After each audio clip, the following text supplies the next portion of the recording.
I hadn't even stepped fully through the doors when I felt the shift in the air. I gave my name to the woman holding the tablet.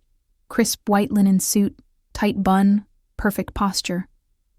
She typed for a few seconds, her long red nails tapping with precision. I waited, smiling, resisting the nerves bubbling under the surface. This was my sister's big day. I wasn't going to let our complicated history ruin it. She squinted at the screen, tilted her head, then typed something again. Still nothing. Her brows twitched together into a neat line. Everyone else was breezing past the gates, laughing as waiters swirled trays of champagne overhead.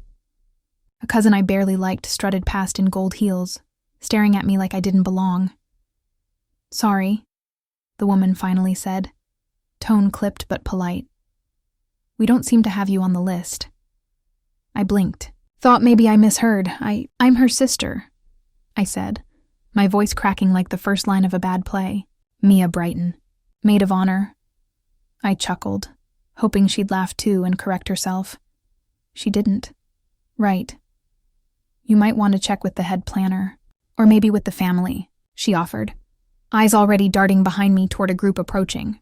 I stepped aside, swallowing the embarrassment tightening my throat. My palms started to sweat. I looked over toward the entrance where guests stood posing for photographers, all glossy smiles and expensive threads. I was underdressed, not by much, but enough to feel it. My dress suddenly felt 2 sizes less elegant. Maybe it was a mistake.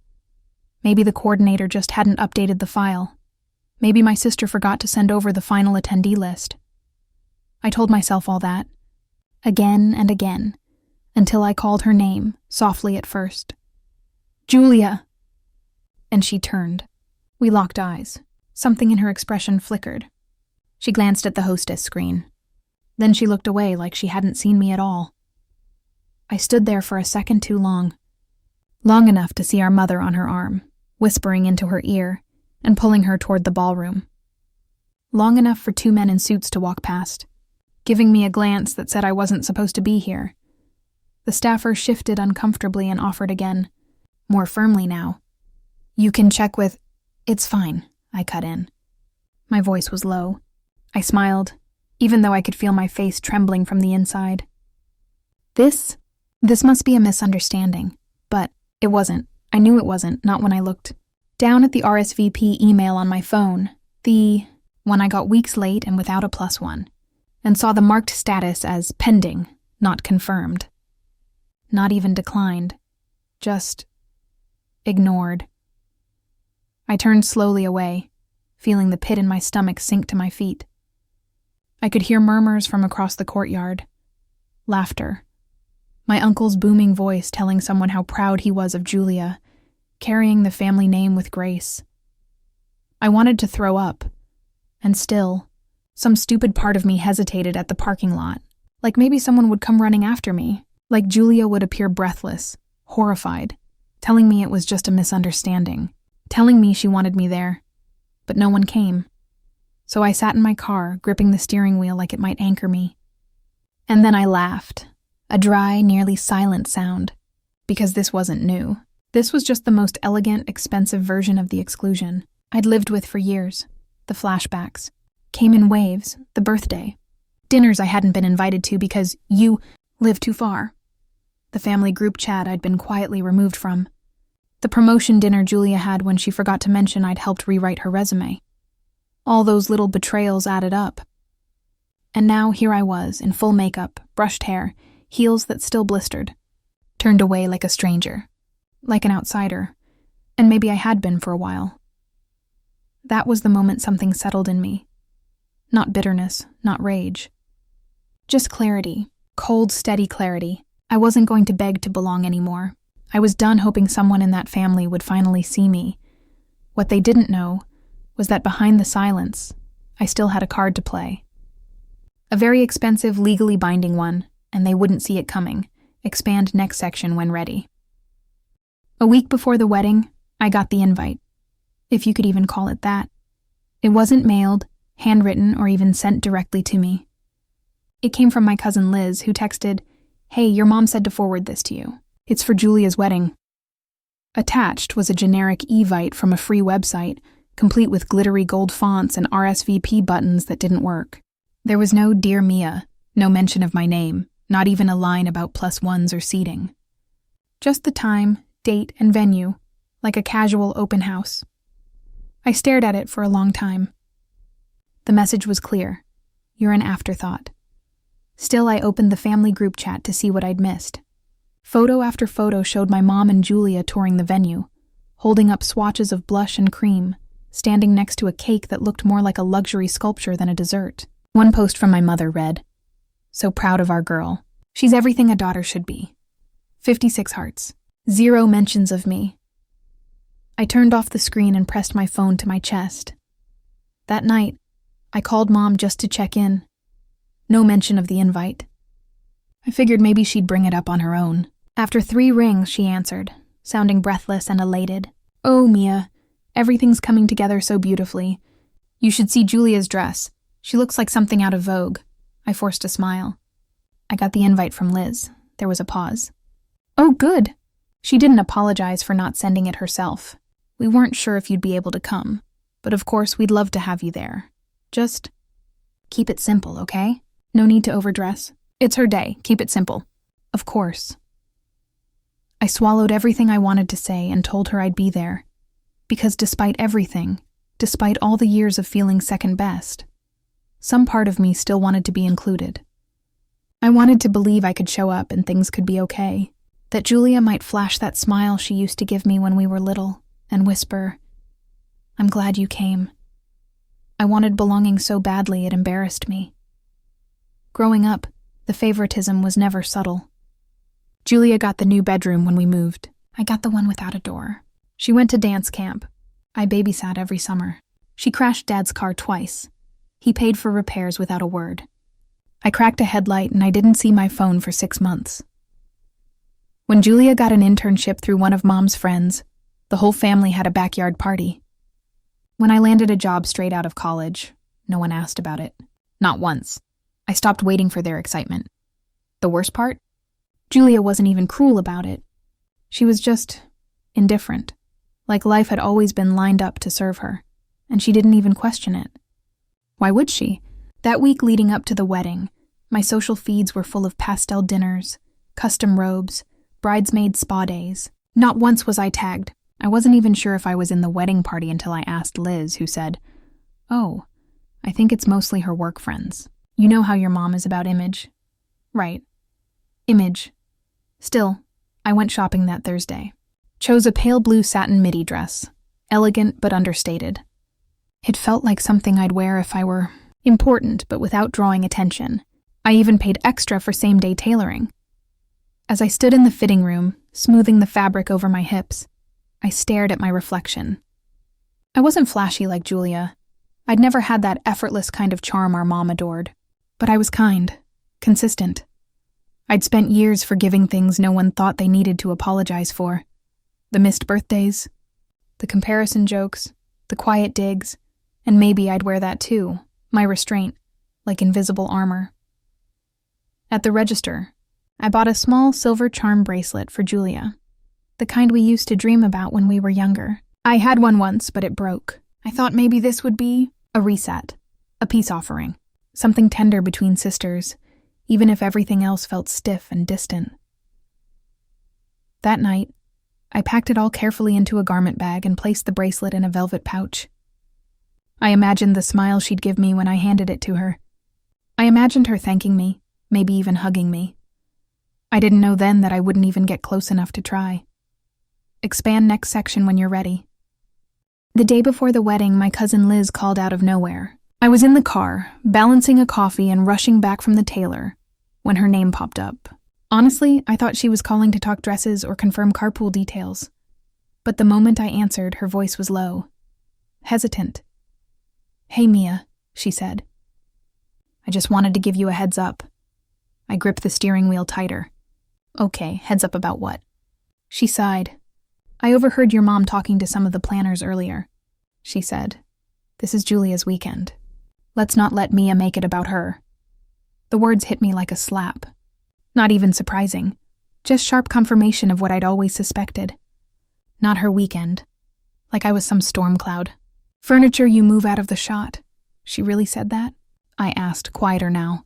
Liz's pause said more than her words. She's always been like that with you, huh? I didn't answer. I didn't need to. We both knew the answer. It wasn't just this weekend. It was always. When I think back to my childhood, I remember so many moments I tried to forget. Hand-me-downs that still smelled like Julia's perfume. Prom night when Mom said she'd help with my hair but spent the whole afternoon with Julia and her date. Senior awards night where I won one of 3 scholarships in my class. And no one came. They were at one of Julia's club fundraisers. You okay? Liz asked after a beat, like she suddenly realized she might have pushed too far. Yeah, I lied. Thanks for telling me. I just didn't want you caught off guard, she said. You know how they get when there's an audience. I did know. Perfect smiles for guests, cold shoulders backstage. It was a script I knew by heart. After the call, I parked in front of a small boutique downtown. The tailor had texted that the dress was ready, hemmed just to graze the top of my heels.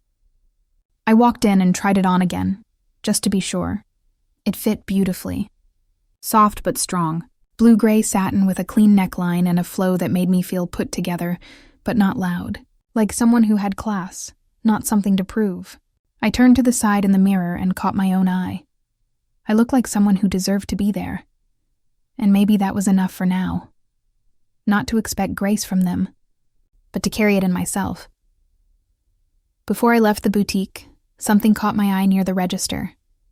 A thin rose gold necklace with 2 tiny interlocking circles. Simple, delicate. I asked if they could wrap it. The associate placed it in a cream-colored box tied with a blush ribbon. I knew it wouldn't mean much to Julia. She preferred designer logos. But for me, it was a symbol. A reminder of the sisterhood we used to pretend we had before life divided us into roles we didn't ask for. I stood outside on the sidewalk afterward, sun catching the glass storefront, wondering if I was being naive again, if I was setting myself up for disappointment, clinging to the idea that kindness would be seen and returned. But standing there, I decided something small but important. Even if they wouldn't see me, I'd still show up for myself. I'd still wear the dress I chose, still bring the gift I picked with care, still walk in, smiling, grounded, not because I wanted their approval, but because I finally understood their silence was never about my worth. It was about their own broken definitions of value. That evening, as I steamed the dress and double-checked my things, I placed the necklace carefully into my bag and whispered to myself, "Show up. Just show up." I repeated it over and over until the words sank into my bones. Because for once, I wasn't walking into that reception hoping to be chosen. I was walking in already whole.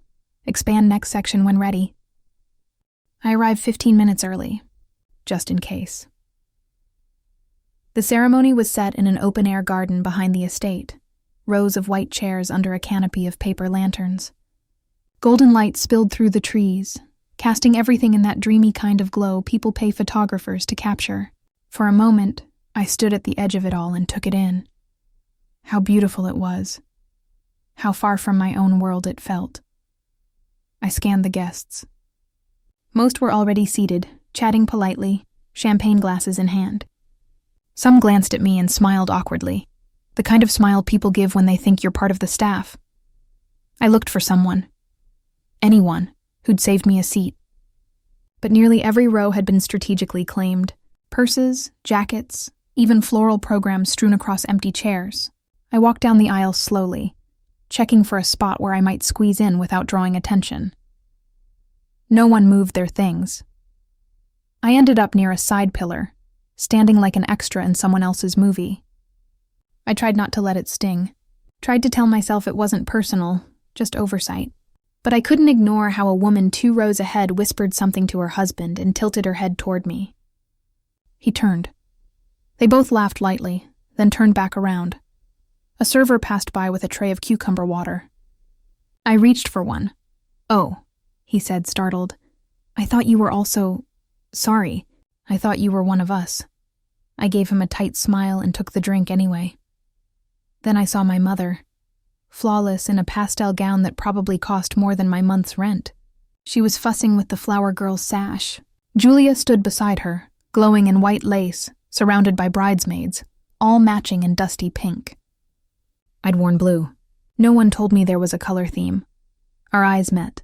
My mom's lips curled into something that might have been a smile, but she didn't wave, didn't gesture, didn't even tilt her head.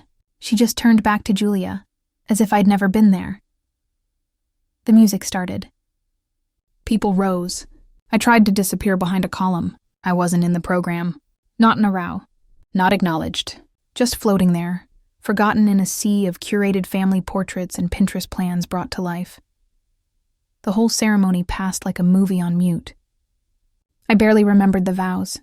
I just remember watching my sister promise herself to someone, while I silently mourned being erased. Once they kissed, and the applause broke out, I slipped away. Found the restroom, splashed water on my face, blotted my eyes. Told myself just stick through the reception. Hand her the gift, smile for a photo, and leave. I gave myself that goal like a dare. But when I reached the entrance to the ballroom, gift bag in hand, a clipboard woman stood firmly at the door. Different from the one I'd seen before, but same unreadable smile. "Name?" she asked. "Mia Brighton." She scanned the paper in front of her, scanned again. I exhaled, already knowing how this would go. "I'm sorry," she said, her voice soft but firm. "We're not showing you on the guest list for reception seating." My hands went numb holding the gift bag. "I got the invite," she looked apologetic. "It might have been general admission for the ceremony only. This is my sister's wedding." "I understand," she said, robotic now. "But this is for reserved reception seating only. I'm not authorized to let in unlisted guests. Unlisted, unseen, unnecessary." I didn't make a scene. I didn't argue or cry. I just nodded, turned, and walked back to my car, one heel catching slightly on the gravel path. Each step felt louder than the last. My vision blurred. But I didn't let a single tear fall until I was behind the wheel, doors shut, music off. The worst thing wasn't the cruelty. It was the orchestration of it. This wasn't an accident. It wasn't oversight. It was a decision. A curated event that had no space for me. I sat there breathing hard, staring at the floral bag on the passenger seat, still holding the tiny, hopeful necklace I'd stupidly thought might mean something. Then something shifted. The sadness burned off like fog in sunlight. Sudden and blinding. I opened my phone and pulled up an old email, one no one knew I still had. Attached to it was a scanned document, a notarized form bearing my father's signature, dated and binding, something everyone had forgotten, or maybe never even knew existed. They'd kept me outside their doors, erased me from photos, plans, place settings. But they didn't know whose name was still on the deed to the house they just held their fairy tale wedding in. And soon, they'd find out. Expand next section when you're ready. I don't remember the drive home. I must have taken the highway. I always do. But it blurred into the background like everything else. By the time I pulled into my apartment parking lot, the sky had gone dark, and the street lamp above my car flickered like it was struggling to stay awake, just like me. I carried the stupid little gift bag upstairs, set it on the kitchen table, and stared at it for a long time. The ribbon was still perfect, untouched. Just like me, untouched, uninvited, unseen. Normally, I would have cried.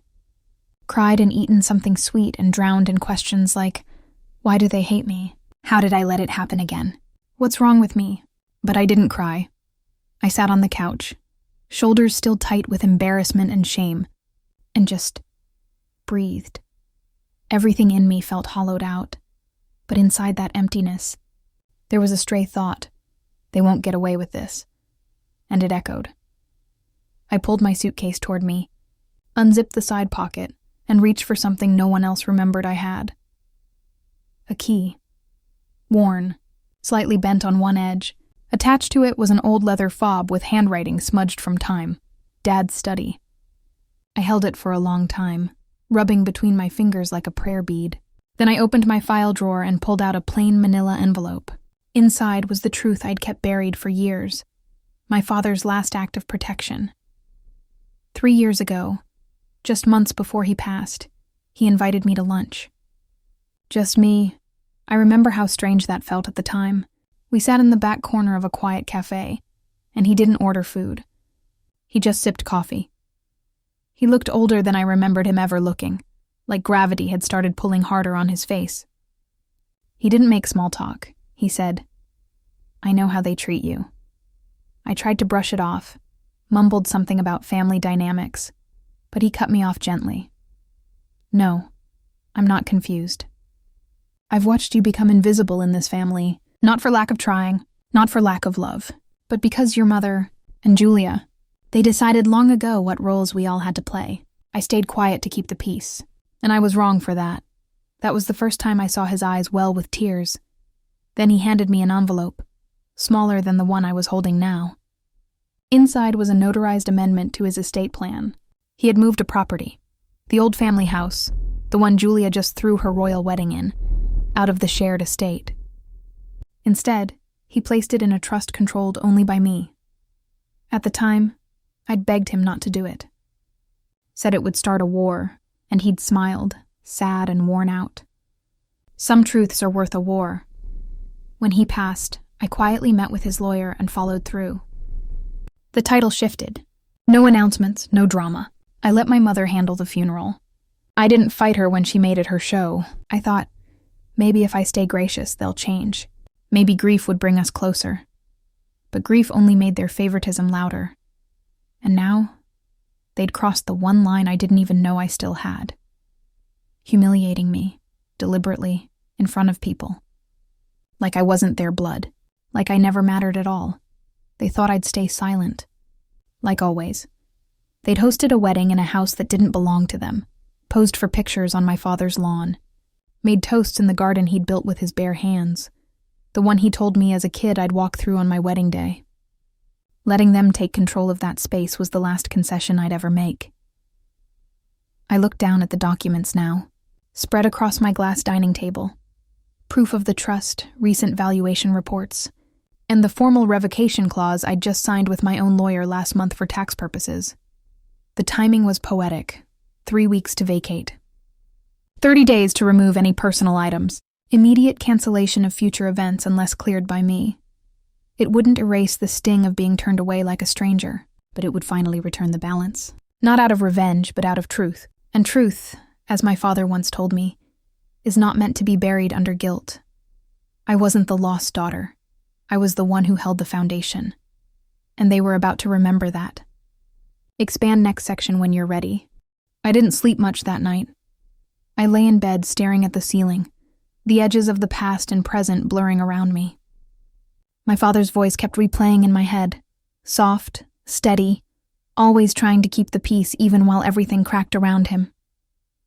Around 3 a.m., I got out of bed and went to my small keepsake box. It wasn't locked, just tucked away high on a closet shelf in an old baking tin my dad once used for screws and bolts. Inside, beneath faded photos and birthday cards, was the letter. The paper had yellowed at the edges, folded so many times the creases looked like veins. I slid it out carefully, like it might break under the weight of my emotions. He'd given it to me a month before he passed, tucked in an envelope labeled simply, "In case they forget who you are." His handwriting was neat but tired. "Mia, I know what you've seen. I know what you've felt. And the hardest part is knowing I let it happen. Your mother always had strong opinions about everything. Who deserved what? Who showed potential? Who ought to be the face of the family? I told myself it was her way of keeping things flowing smoothly. But what I really did was abandon you to her choices. I let them make you small. My throat tightened. You were never small, Mia. You just learned how to take up less room so others could feel bigger. You've had grace in moments where others would have exploded. That is strength. This house, our house, is yours. I've moved it out of the collective trust and placed it under your care. I know it will be used wisely and with heart. You don't owe anyone your silence anymore.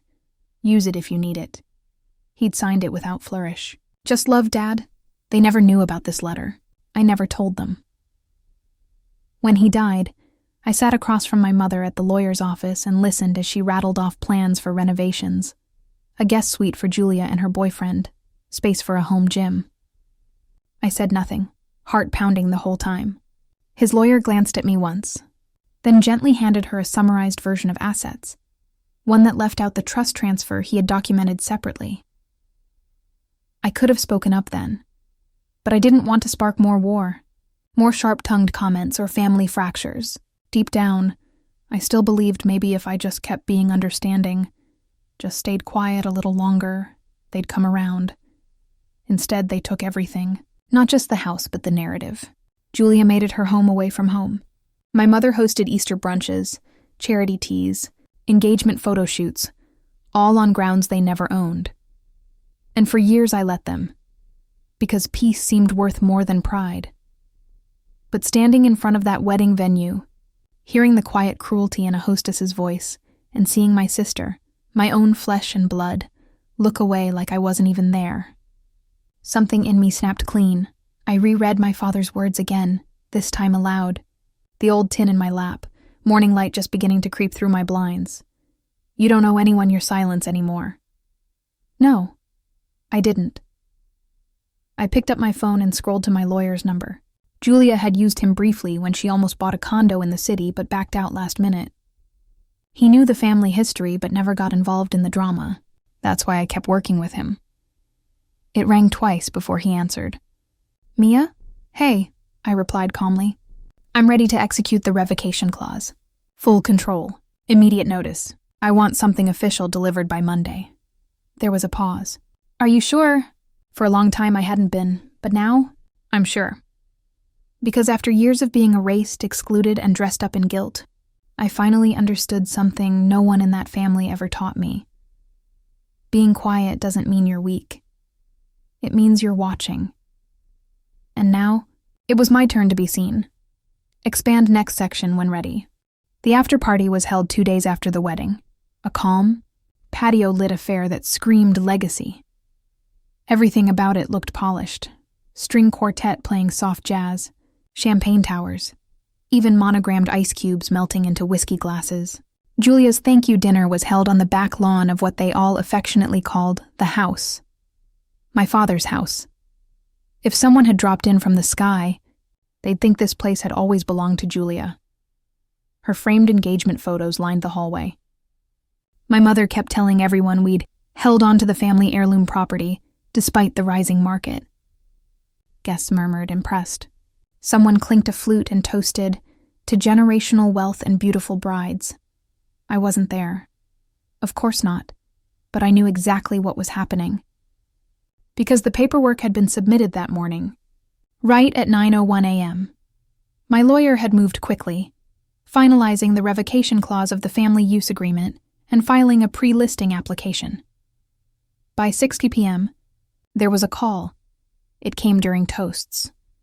My mom, smiling too wide with a wine glass in hand, tilted her head toward her phone, buzzing beside the garden lantern. She ignored it the first time. Then it buzzed again. "Excuse me," she said to the group, her voice sweet as syrup. She walked off to the side. Julia trailed after her in her ivory satin jumpsuit, backless and dramatic, still basking in her fantasy. I imagined their faces dropping simultaneously. The estate agent had been instructed to disclose the upcoming listing as a formality.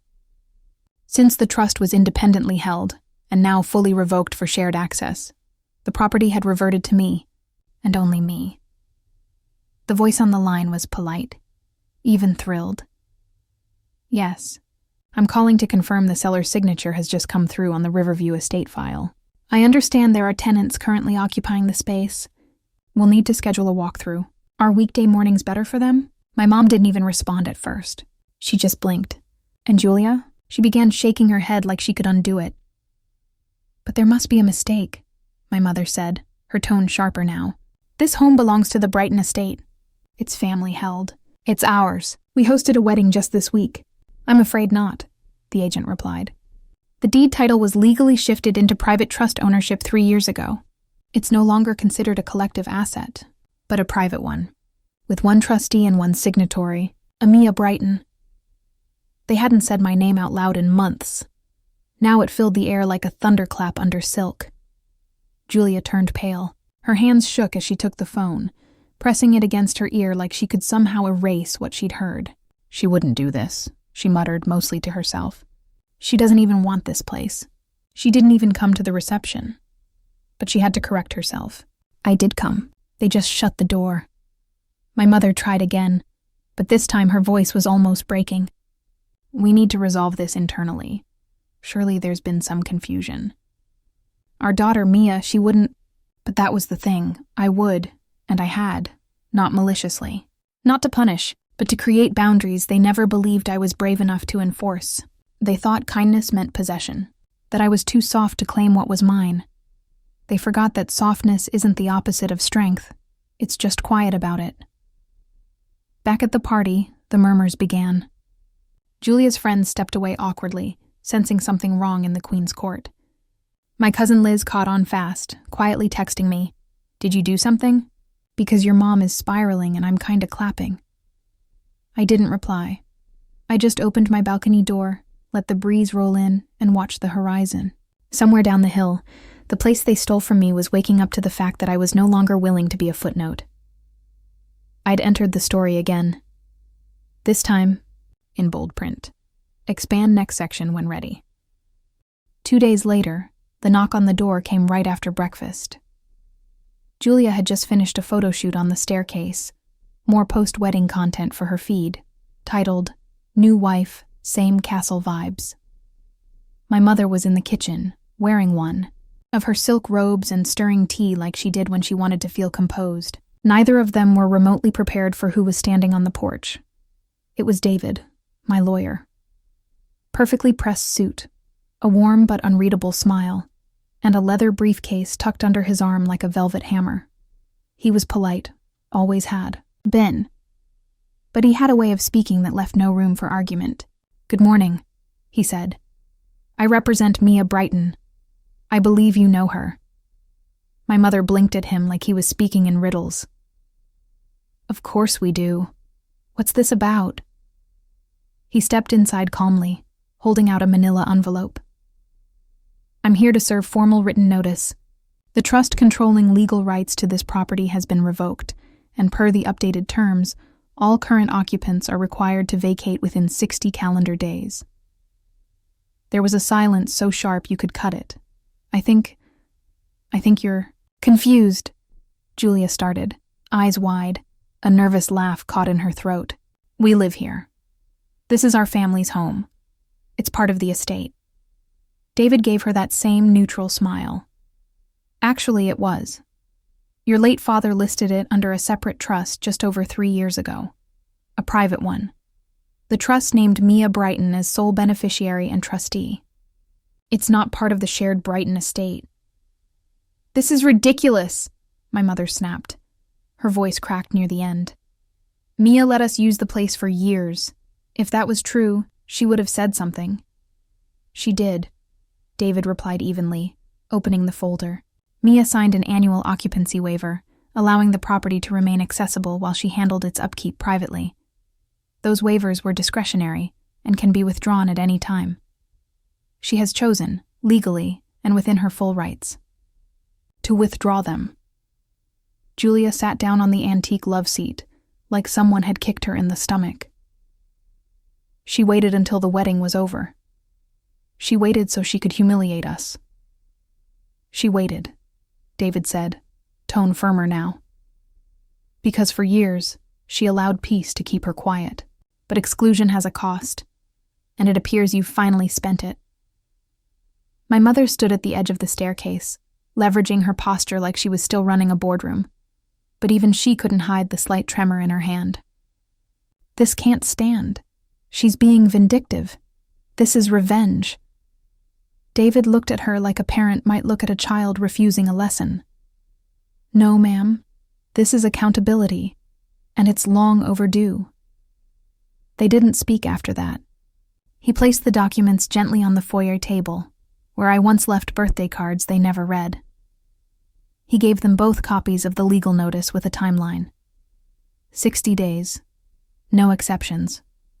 All future events were canceled. No business use, no extended family holidays. At the bottom of the letter was my signature, written clearly, cleanly. I wasn't in the room, but I'd imagined this moment so vividly for so long. It felt like I was sitting on the stairs, finally watching someone else try to make excuses for behavior I used to excuse myself into silence. This wasn't an eviction out of spite. It wasn't to hurt them. It was a declaration. I exist. I matter.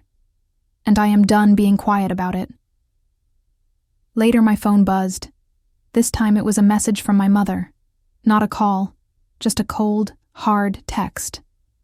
"So this is what you've become."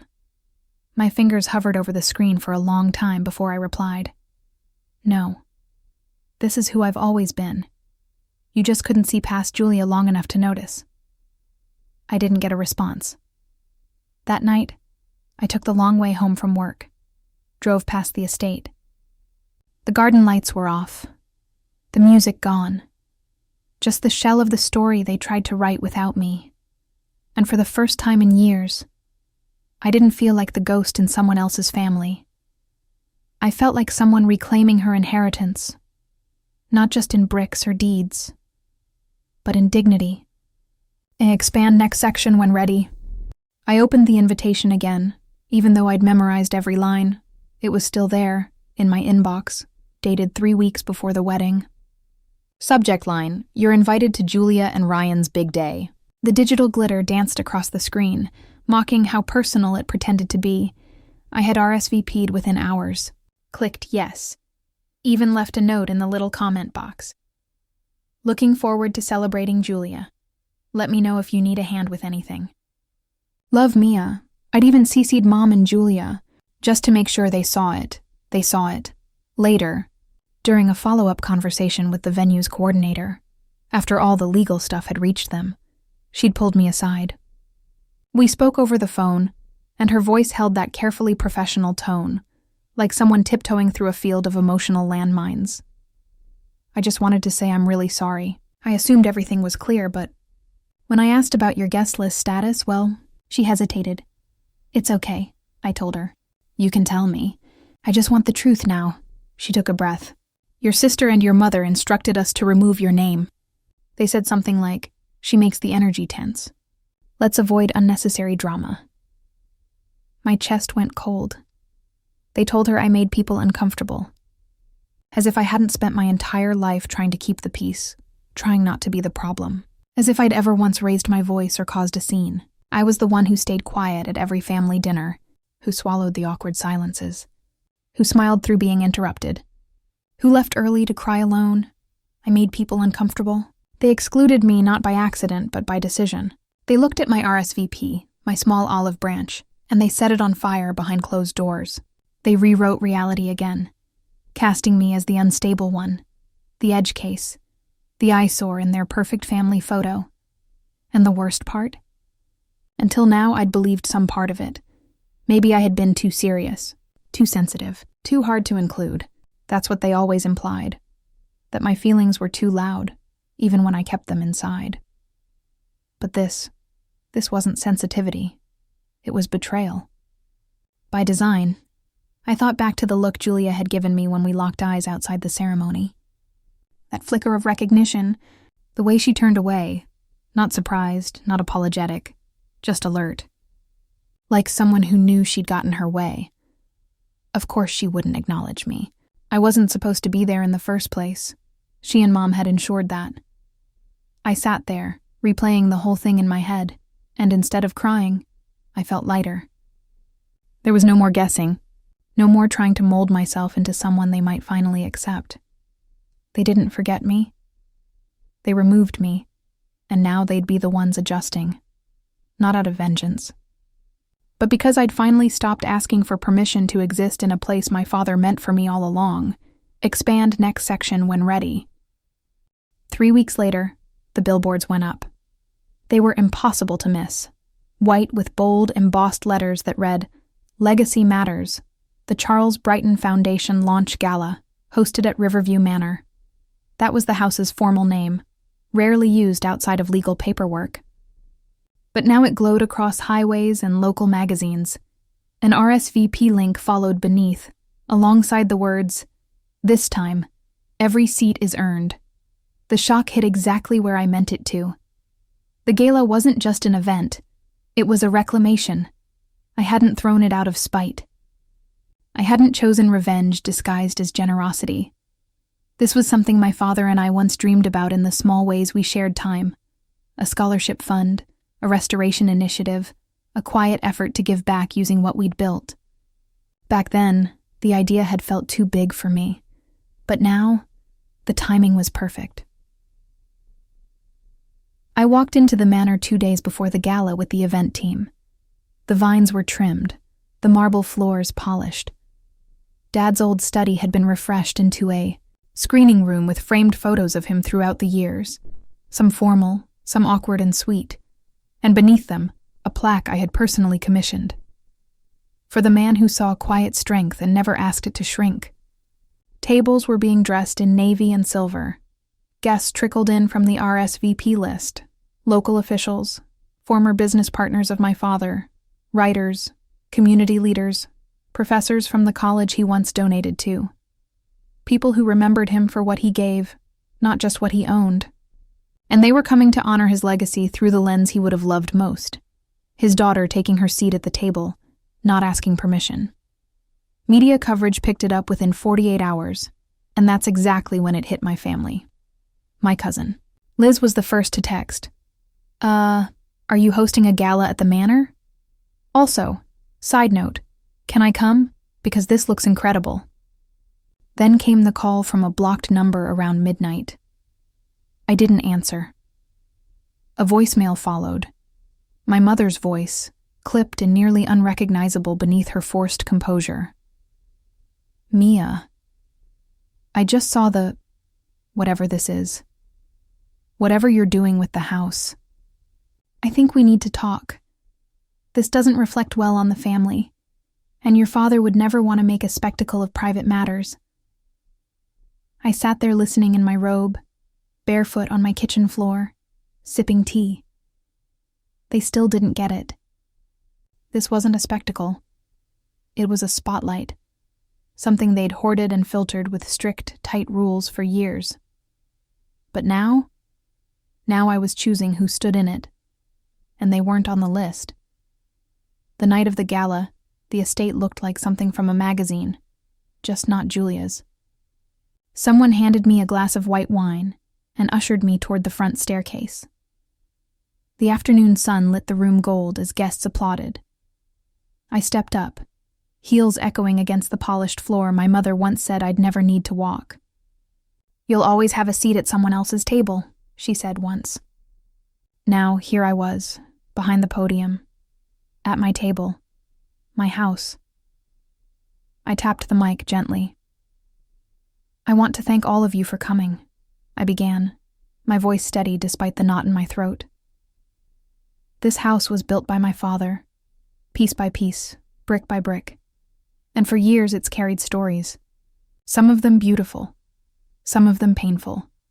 But tonight, we get to write a new one that gives back, one that includes. The applause was warm, genuine. I ended my speech with a quote from his letter, the one that never made it into any eulogy but echoed in me every day. "You've had grace in moments where others would have exploded. That is strength." The cameras caught the moment I wiped a tear, and somewhere across town I imagined her, my sister, staring at the newspaper, at headlines that named me trustee, director, sole host, not a bridesmaid, not invited, just me. And this time, I hadn't arrived late. I didn't need to wait at the door, because the house didn't just open for me anymore. It answered to me. Expand next section when ready. The room fell quiet the moment I stepped back to the microphone, not because I asked it to. Not because anyone signaled the crowd, but because there was something in the air now, thick with weight, meaning, and maybe even a little discomfort. The kind that settles over people when they realize they've been part of a story more complicated than they believed. I took a breath as I looked out over the seated guests. Round tables glowing under soft lantern light. Faces I hadn't seen in years, and quite a few I'd only known through Christmas cards my mom never mailed me. They were all there, friends of my father, Neighbors from blocks we used to live on, old colleagues, and people who had quietly watched as my name was scratched out of the family's narrative and whispered, "I always wondered why." And in the back of the room, just inside the open double doors, stood my mother and Julia. They hadn't entered with any fanfare. They hadn't been invited, but I knew they'd come. Mom had always cared too much about appearances to miss a public affair at her former home, especially one she hadn't orchestrated. Julia stood slightly behind her, arms folded and expression unreadable. My eyes flicked to them briefly, long enough to register the fury hidden behind my mother's pressed lips and the confusion laced into my sister's clenched jaw. But I didn't look away in shame. Not this time. The podium felt solid beneath my hands as I leaned in. "My father," I began, my voice echoing slightly through the speakers, "once told me that family isn't who praises you when you're useful, it's who sees you when you're invisible." I paused.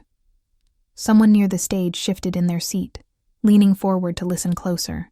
The crowd was hanging on every word. For a long time, I believed my quietness meant I lacked something, that if I just tried harder, smiled more, kept my head down, stayed agreeable, someone in the room would turn and say, "There you are. We've been waiting for you." My voice cracked slightly at the end, but I let it. I didn't smooth over the emotion.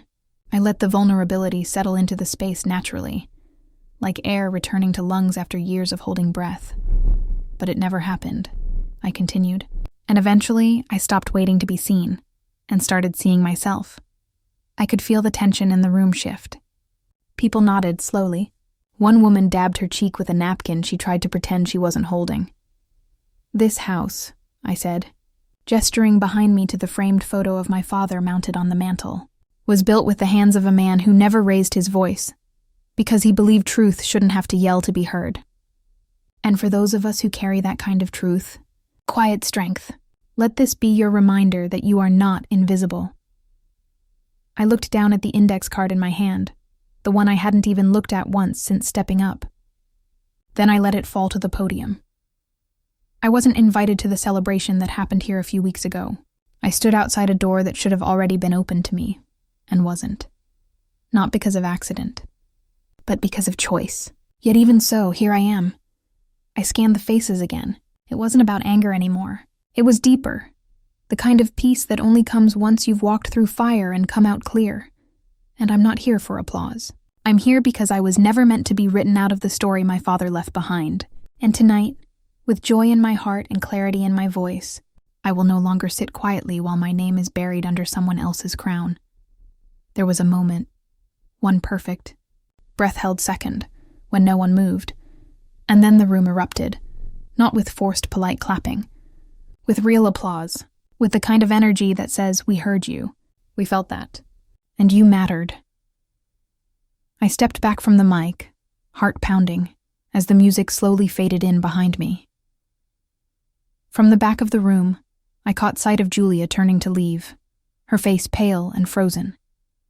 My mother stayed a moment longer, eyes fixed forward, as if seeing me, really seeing me, for the first time. It didn't bring me joy. Not exactly. But it did bring something purer. Closure. Because I hadn't just taken back my voice. I'd taken back my name. Expand next section when you're ready. The messages started the next morning. I didn't know it would go that far. I was just trying to keep things smooth with Mom. "Can we talk? Mia, please." All from Julia. Quiet apologies that sounded more like damage control than real regret. Vague. Careful.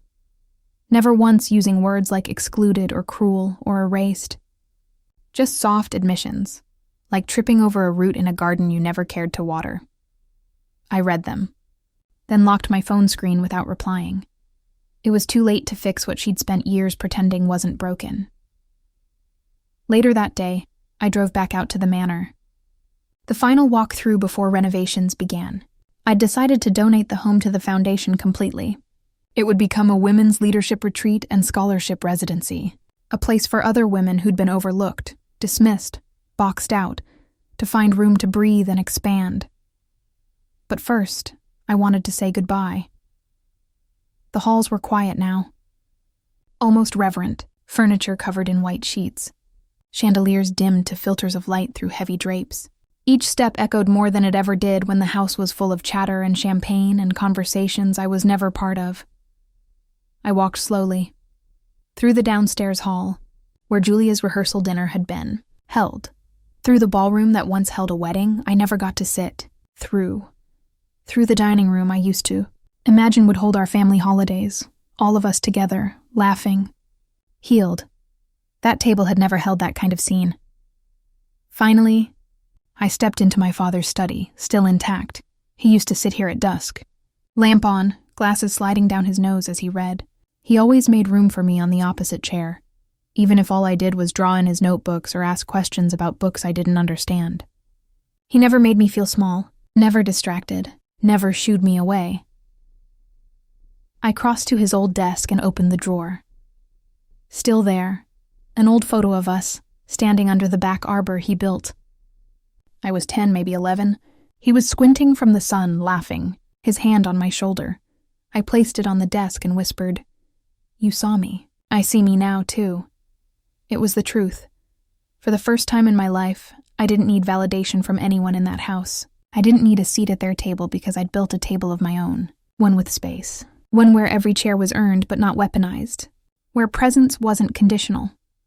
I took one last look at the space, let myself breathe in the scent of old wood and years of memory, then closed the drawer. Outside, the moving truck waited for the last of the boxes. I walked out without hurrying. There was no rush. I wasn't running from anything anymore. I was finally, fully, walking away on my own terms. Expand next section when ready. They said my name like it meant something. All eyes turned to me as I stepped onto that polished stage, heels muted against the mahogany wood, spotlights warming my face. Not that I needed the heat. I had my own fire now. "Ladies and gentlemen," the host beamed, "please welcome our next honoree, Eleanor Kate Bishop, founder of E.K. Bloom Consulting, a woman who turned betrayal into brilliance." The applause started before she finished. It swelled. It surged. It wrapped around me like a coat I didn't know I'd sewn myself. Not long ago, the only thing my mother said when people asked about me was, "She had potential, but she's emotionally unstable." Now, they were clapping for the unstable girl. As I reached the podium, I caught my reflection on the teleprompter screen, just for a second. My jaw firm, my shoulders squared, my eyes focused. A woman, not a wounded girl pretending. I didn't speak from a script. I didn't need one. I wasn't always confident, I began. I wasn't always respected. Success isn't just about ideas. It's about who believes in you. And who doesn't. Laughter. Agreement.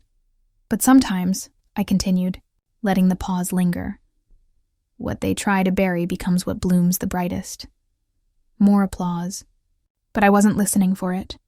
I'd learned applause wasn't approval. It was reflection. A way people said, "Me too," without needing the words. Because behind every bright woman, there was a moment someone tried to crush her light. I finished quickly. I didn't need to perform. I just needed to be. The award in my hands felt heavy, but not like a burden. Like significance. The plaque had my full name etched in gold. Eleanor Kate Bishop. Funny how names mean nothing until someone tries to take them from you. Months ago, I was the forgotten daughter, the afterthought. The girl who poured her soul into her family until they called her selfish for needing a drop of it back.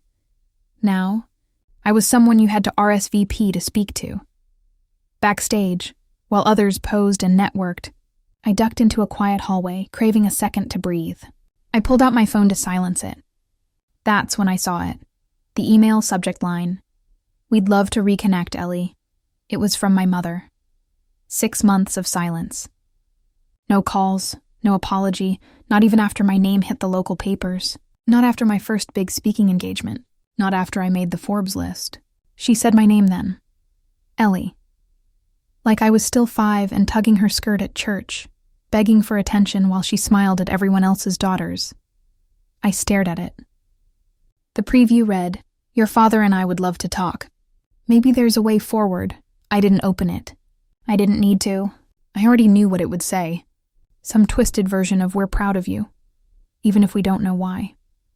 They hadn't seen the nights I slept on a friend's couch, nursing bruises that weren't visible.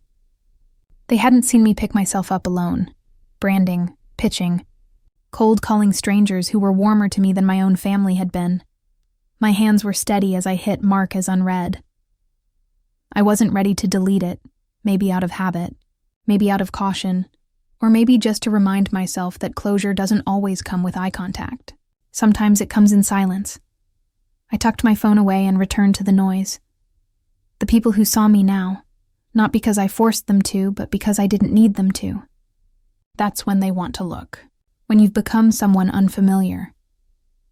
As I passed a row of mirrored glass, I caught my reflection again. Still me, but undeniable now. Unapologetic. I didn't turn around. I didn't check that email again. They forgot my name when I needed them most. Now they remember it, and that is enough.